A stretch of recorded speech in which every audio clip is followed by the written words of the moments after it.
In a tense courtroom moment that quickly spirals into chaos, a routine eviction case turns into a dramatic showdown between a judge and a defiant tenant. Timothy Kelly walks into court hoping to overturn a default judgment that could cost him his home. But instead of presenting a clear legal argument, Kelly immediately begins challenging the court, interrupting the judge, and trying to explain why he missed his original trial date. From the very beginning, the judge notices Kelly's attitude. Rather than showing respect for the courtroom, Kelly attempts to lecture the judge on legal procedures, speaking over her and questioning the process. The judge quickly warns him that the courtroom is not the place for games or arguments without legal basis.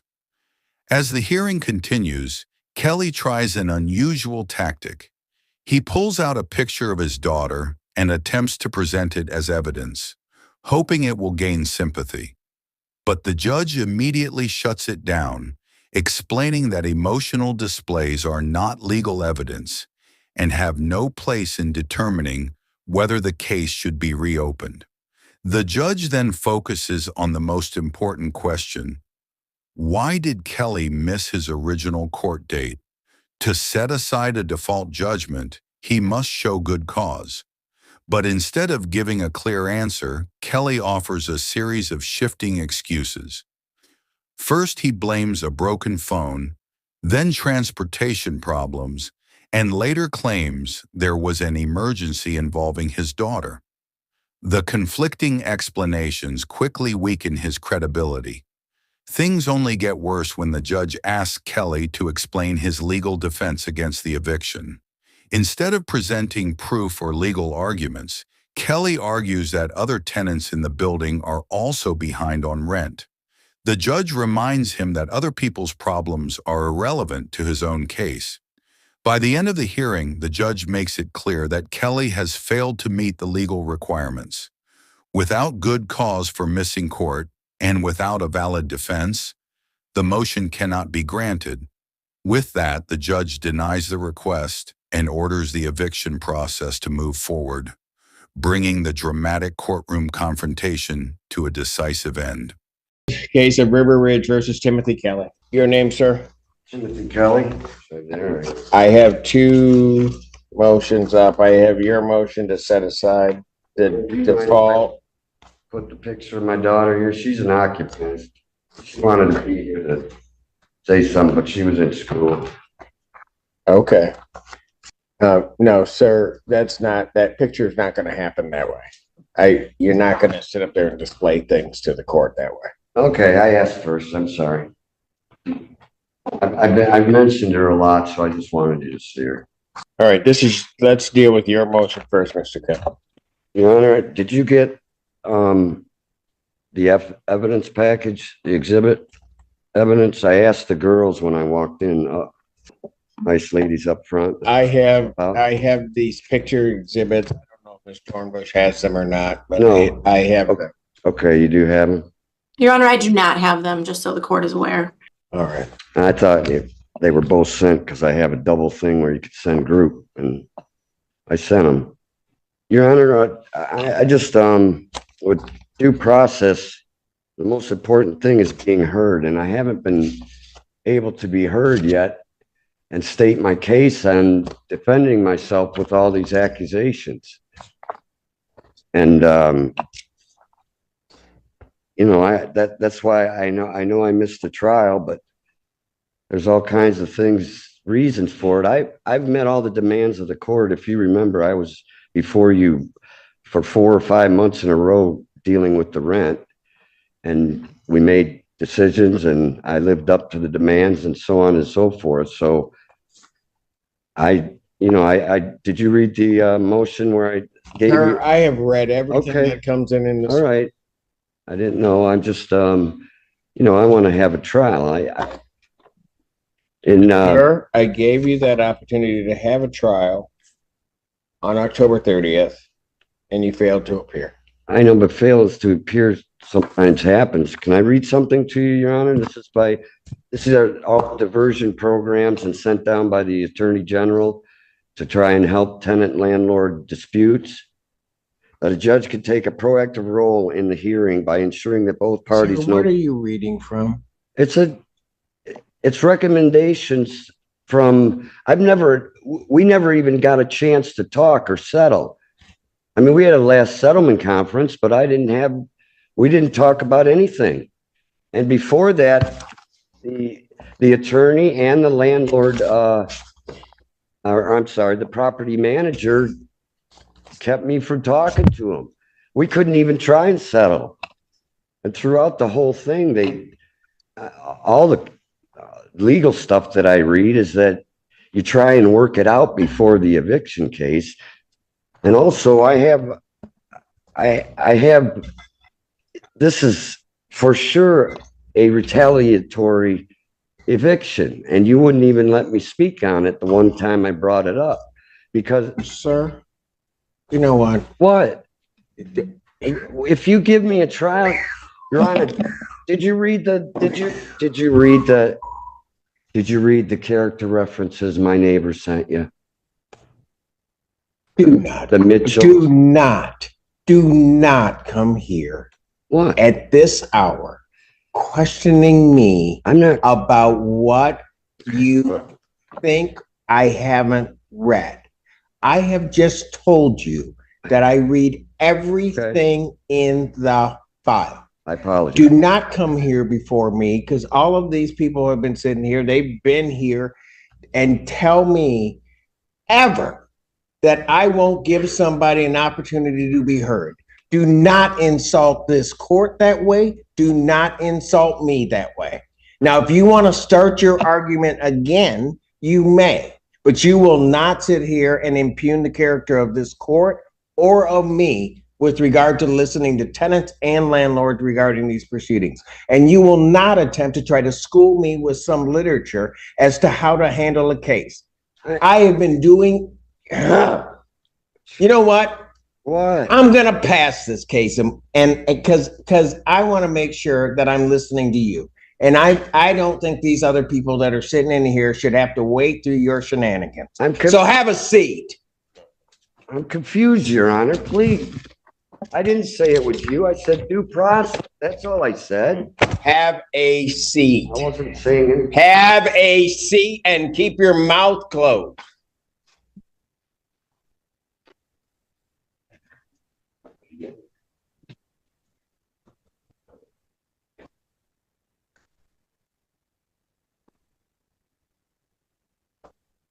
You throw something down again, we're going to have a problem. Will you throw something down again, we're going to have a problem. Sorry. Court recalls the case of River Ridge versus Timothy Kelly. This is your motion to set aside the default judgment. There are two parts to the setting aside of the default judgment before you start going on. The first part is that you have to have good cause for failure to appear. State every reason for your good cause for failure to appear for the trial. Oh, you want me to state it now? I asked the question. Okay, I'm sorry. I thought you were making a statement. Well, as I iterated in the motion, that one, I don't have transportation, and it's very hard to get it. I don't have the money for an Uber or a taxi or any of that. If you recall, I told you, for one of the hearings, I rode my bike 30 miles round trip. So it's not that I wasn't trying to get here. And I also, right from the beginning, everything I've told you has been the truth. I mean, in the beginning of we had trouble with the rent. I told you that I was also going through litigation with a friend of the court. And as a father, that's a very hard thing to figure out and such. So that's one of the reasons was my daughter called me that night. She had an emergency and I had to take care of it. And she was with me the next day, the trial date. And we received no notification or phone call from you indicating that there was some delay or some reason why you couldn't be here that day. Is there a reason why you didn't call the court? Yes, and I'll tell you, that week I had dropped my phone and it broke, and I had no way to call anybody. I didn't have any way to get any of my trial stuff out. I couldn't access anything. I didn't have the money to buy another phone. So for 4 days, 5 days there, I was in purgatory, so to speak, without being able to communicate, without being able to get anything off the phone pertaining to the trial or this case. And that's the truth. You mean you couldn't have found a place to call from? Pardon me? You couldn't have found a place to call the court from? Yes, well, I was in the middle of this. Look at my child. I don't want to put it on record yet because has to do with some serious things going on with her safety wise. So, and I didn't know, it's very hard I don't want to, can I ask you a question about the trial?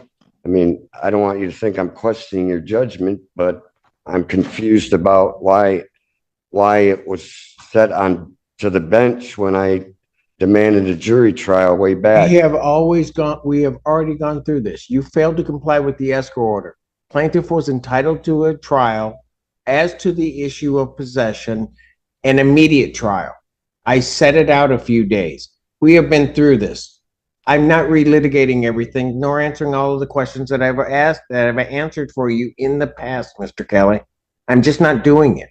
I don't recall us talking about whether it was going to be a bench or a jury. Honest, Your Honor.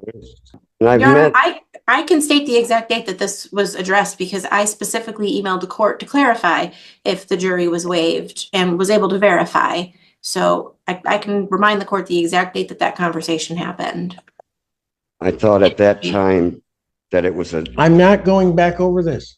Your Honor, if you would if I could cross-examine witnesses and bring my witnesses in, you'd see a different light on this, I swear. I haven't been able to present anything. I mean, may I ask you another question that I don't get? I'm not questioning you, but I wasn't there, and I don't understand how it came to the trespass and the witnesses that I can't go around them. What was said that you think I'm a danger to the community? It wasn't an issue of you necessarily being a danger to the community. They were trespassing you after the writ would issue. It's as simple as that. Okay, well, I mean, those were a couple on the list were friends. I mean, I get along with Kevin, and so I didn't understand why I was out, but it was a good reason. I want you to know the facts of the case. That's all. The second thing is that you have to state to the court a meritorious defense. Please state your meritorious defenses, Mr. Kelly. Well, can you help me out with the meaning of that more? No. No? Okay. What starts as a routine eviction hearing quickly turns into a tense and uncomfortable courtroom confrontation. A tenant named Timothy Kelly stands before the court hoping to reverse a default judgment that could ultimately cost him his home. But instead of calmly presenting his case and explaining why he deserves another chance, the hearing slowly unravels into a dramatic exchange that tests the patience of the judge and everyone watching. From the moment the hearing begins, the atmosphere inside the courtroom feels tense. Timothy Kelly appears confident, maybe even a little too confident, as he begins addressing the judge. He is there because he filed a motion asking the court to set aside a default judgment. In simple terms, he wants the court to undo a previous decision that happened when he failed to appear for his original court date. But convincing a judge to reverse that kind of decision isn't easy. The law requires a person to show a valid reason for missing court and to demonstrate that they actually have a real defense to the case. As the judge begins asking questions, it becomes clear that the conversation isn't going to go smoothly. Instead of focusing on clear legal arguments, Kelly begins interrupting and speaking over the judge. His tone quickly raises concerns. The judge calmly reminds him that the courtroom has rules and procedures, and that respect for the court is expected at all times. But Kelly doesn't seem to take the warning seriously. Rather than answering the judge's questions directly, he starts challenging the court itself. At one point, he even attempts to explain legal procedures to the judge, as if he understands the system better than the person presiding over the courtroom. That moment immediately shifts the tone of the hearing. The judge's patience begins to wear thin as she reminds Kelly that this is not a debate about how the courtroom operates. The focus soon returns to the main issue. Why did Kelly miss his original trial date? To set aside a default judgment, the law requires something called good cause. That means the person must provide a legitimate, believable reason for why they didn't appear in court when they were supposed to. The judge asked Kelly to clearly explain what happened. At first, Kelly claims his phone was broken. According to him, the broken phone made it difficult for him to receive information about the court date. The judge listens carefully but immediately asks for clarification. Court dates are typically provided through official documents, not just phone calls. So the explanation raises questions. Kelly then changes his story slightly. He begins talking about transportation problems, suggesting that he couldn't make it to court because he didn't have a reliable way to get there. Again, the judge presses for details. When exactly did this happen? Why didn't he notify the court ahead of time? Why didn't he request a continuance? Instead of giving clear answers, Kelly continues offering vague explanations. The judge becomes increasingly skeptical. Then Kelly introduces yet another reason. This time he says there was an emergency involving his daughter. The judge listens, but by this point the explanation is already complicated by the previous excuses. When someone gives multiple conflicting reasons for missing court, it becomes difficult for the judge to determine which one is actually true. Inside a courtroom, credibility matters. Judges rely heavily on whether a person's explanation is consistent and believable. Unfortunately for Kelly, his story continues to shift. During the hearing, things take an unusual turn. Kelly suddenly pulls out a picture of his daughter and tries to display it in the courtroom. It appears he hopes the image will help the judge understand his situation or perhaps create sympathy for his circumstances. But the judge immediately shuts it down. She explains that emotional displays are not evidence. A courtroom operates on facts, documents, and legal arguments, not personal photographs meant to influence emotions. The judge firmly instructs Kelly to put the picture away and focus on answering the legal questions being asked. At this point, the tension inside the courtroom is obvious. The judge has already warned Kelly about interrupting and about trying to turn the hearing into something emotional rather than legal. But the problems are not over yet. After addressing the issue of why he missed court, the judge moves on to the next requirement. Even if someone has a good reason for missing a hearing, they must also show that they have a legitimate defense to the case itself. In this situation, the case involves eviction. So the judge asks a very direct question. What is Kelly's legal defense? Why should the eviction not move forward?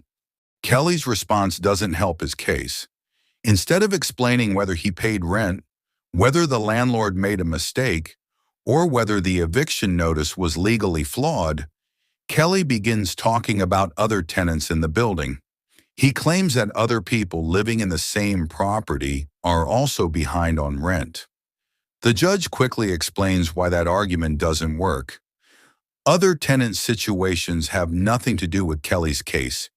Each eviction case is evaluated individually. Whether someone else in the building is behind on rent has no legal effect on whether Kelly himself owes money or violated the lease agreement. Despite the judge's explanation, Kelly continues to argue the point. He seems convinced that pointing out the problems of others somehow strengthens his position. But in a courtroom, legal relevance is everything. And unfortunately for Kelly, the argument simply doesn't apply. As the hearing continues, the judge repeatedly tries to bring the conversation back to the legal standards required for setting aside a default judgment. She asks again for a clear explanation of his defense, but Kelly never provides one. Instead, the discussion circles around excuses, interruptions, and arguments that don't address the legal requirements of the motion. By now, the judge's patience has clearly been tested. She reminds Kelly that the purpose of the hearing is not to debate the fairness of the world or the behavior of other tenants. The purpose is to determine whether he has met two very specific legal requirements: good cause for missing the original court date and a meritorious defense to the eviction. Without both of those elements, the motion cannot succeed. After listening to the arguments and reviewing the information presented, the judge finally reaches a decision. She explains that Kelly has failed to establish good cause for missing his original trial date. The explanations he offered were inconsistent and unsupported by evidence. On top of that, he failed to demonstrate any valid legal defense to the eviction case itself. Because those requirements were not met, the court cannot grant his motion. With that, the judge formally denies the request to set aside the default judgment. The ruling means the previous decision stands. The eviction process will move forward, and the writ of restitution will proceed as scheduled. What began as a simple attempt to reopen a case ends with a firm reminder of how courtroom rules work. Judges are willing to listen, but they rely on clear facts, consistent explanations, and legitimate legal arguments. And in this case, those were exactly the things that were missing. Resources are used up. I have tried for since this case began to get some help from the state and all the resources that are listed, and nobody, they're all filled up. I think it's hard to even express because I'm afraid I'll offend you. And Sir, do not try to blame me. I'm not blaming you this at all. You just need to say what you're going to say. Okay, well, I don't think that there's anybody that comes before this court that would at all indicate I don't listen. I may not agree with you, but I will always listen. So don't try to put it, poor me. no, Somehow this judge won't listen to me. I'm not. Say what you have to say, and then I will make my decision. Well, I had all kinds of things written down. I started to read it, and you said, don't read that to me. Well, I don't know how to present. Can we go over the evidence? May we do that? I marked all the... Your Honor, I would object. I've not seen this evidence that Mr. Kelly is referring to. It certainly wasn't attached to the motion that I received. I don't know when it was filed with the court, but I've not seen this evidence to be able to comment, to be able to prepare any sort of response to it. It pertains to my oral argument already on the record, Your Honor. I'm going to sustain her objection. You can't come here with new things expecting for the opposing side to respond to them. Well, I was going to fill out... It doesn't work that way. Okay. I was going to fill out an amendment to the motion, but I've been up all week, all night trying to just get the proper paperwork into you and do it all right. It's not easy being 95% of us tenants don't have lawyers. We're pro se. So, I don't know where to get any help as far as the legal, but she has been able to bring the list of the original offenses. She's added on to that throughout the trial. The plaintiff has. I mean, now my dogs, first it was just 4 items. And she's brought up my dog. So she's added on so I'm just confused about the way to present evidence, I guess. I mean, she brought up my daughter missing a day of school. Where did that come from? I mean, all I of didn't those have mention been, his daughter at all, Your Honor. I'm sorry. When it's did in I the, mention his daughter? it's in the transcripts. I can't pull it up right now, but it's there because it bothered me, honestly. I mean, I don't know how to present to you. Why don't I get to present the retaliation defense? You haven't listened to what Sir, happened there. I need meritorious defenses you have to this claim. You can't tell me what, may I look the word up in my phone? If you can do it quickly, you can go ahead and do it quickly. Never mind. Okay. No, go ahead and look it up. I don't And- Your Honor, Mr. Kelly is retrieving his phone. I just want to make the court aware that I would like an opportunity to respond to. Oh, absolutely. As soon as we can get there. What's the word, Your Honor? Meritorious. Meritorious. Could you spell it for me? No, Okay. See. you Oh, filed the motion. yeah, probably should have paid attention to that. Yeah. Well, it's hard. I've been reading everything in the law.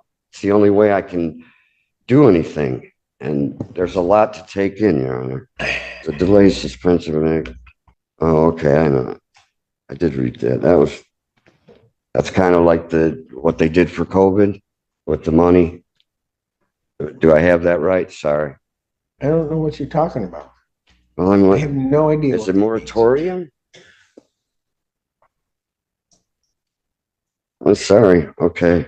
My defense is that I just want to be heard. And I didn't say that you did anything wrong to make that not happen.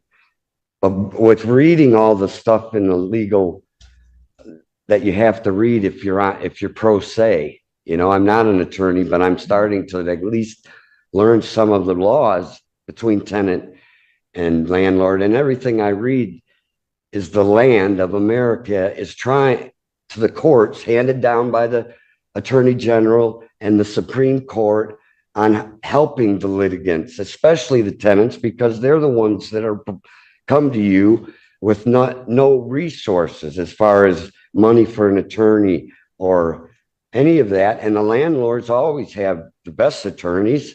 Like I said, 95% of us are pro se. So all I can do, and I told you an attorney called from Michigan Legal Help, but he just left a message and never got back to me. And so I have to read on these motions and read on the appeals or read on how to go about a defense. And when I present No, come back. Okay, you can't. No, I was gonna make. I think you should stay too. Go ahead. when I'm trying to present the retaliatory eviction, there's all kinds of writings on that in the law. So it must be something that happens in court, or they wouldn't have it in there, correct? I mean, I'm not a bad person. I want you to know the truth, Your Honor. I'm not saying you're a bad person. I'm probably one of the most unfair judges I've ever met, but I'm gonna try to be fair. Mr. Kelly, Can I step away from the podium? May I give you a compliment, please, Your Honor? No, Okay. do not give me a compliment. Do not say anything to me at this All time. right.